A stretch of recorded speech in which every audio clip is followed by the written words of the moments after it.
আসসালামু আলাইকুম। আজকে আপনাদের সাথে শেয়ার করব চাঁদ রাতের ব্লগ।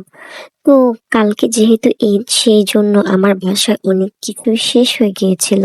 তো আপনাদের ভাইয়াকে দিয়ে আমি আমার প্রয়োজনীয় যা যা দরকার ছিল সে সব জিনিসগুলো আনিয়ে নিয়েছিলাম রাতের বেলায়, যাতে পরের দিন আমার কোনো অসুবিধা না হয়।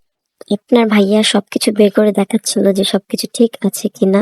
তো এইদিকে আমি আবার গরুর দুধ জাল করে নিচ্ছিলাম সেমাই রান্না করব বলে। আমাদের এইখানে বাকরখানির সেমাই খুবই জনপ্রিয়, যেহেতু আমার শ্বশুরবাড়ির এলাকা মিরপুর সাইডে। তো এইখানে নারকেল দিয়ে বাকরখানির সেমাইটা খুবই ফেমাস।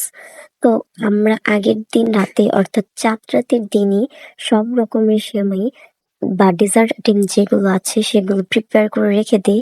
কোরবানির ঈদের দিন যেহেতু অনেক রকমের কাজ থাকে বা এই ঈদটা যেহেতু খাটুনির, তো এই জন্য আর কি আগের দিন সেমাইগুলো রান্না করে রাখলে বা প্রিপেয়ার করে রাখলে খুব সুবিধা হয়। তো আমি আগের দিন লাচ্ছা সেমাই, মিষ্টি জাতীয় আইটেমগুলো প্রিপেয়ার করে রেখেছি, যাতে করে পরের দিন নামাজ পড়ে এসে ইনস্ট্যান্ট খেতে পারে। যেহেতু আমি 4 রকমের সেমাই রান্না করব দুধ দিয়ে, এই জন্য আমি বেশি করেই দুধ জাল দিয়ে নিয়েছিলাম অনেকগুলো নারকেল দিয়ে। তো ওইখান থেকে আমি দুধগুলো ভাগ করে নিয়ে সেপারেট ভাবে সেমাইগুলো ভেজিয়ে নিচ্ছি। এইভাবে আগের দিন কাজ করে রাখলে অনেকটাই সুবিধা হয় পরের দিন।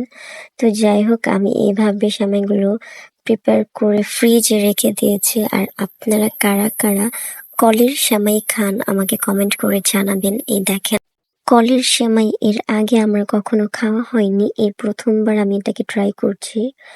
আমার কাছে তো অনেক মজা লেগেছে, যেহেতু অনেক নারকেল দেওয়া ছিল, আর খুবই ভালো লেগেছে। আজকের ব্লগটি এই পর্যন্তই ছিল। সবাইকে ঈদ মোবারক। সবাই ভালো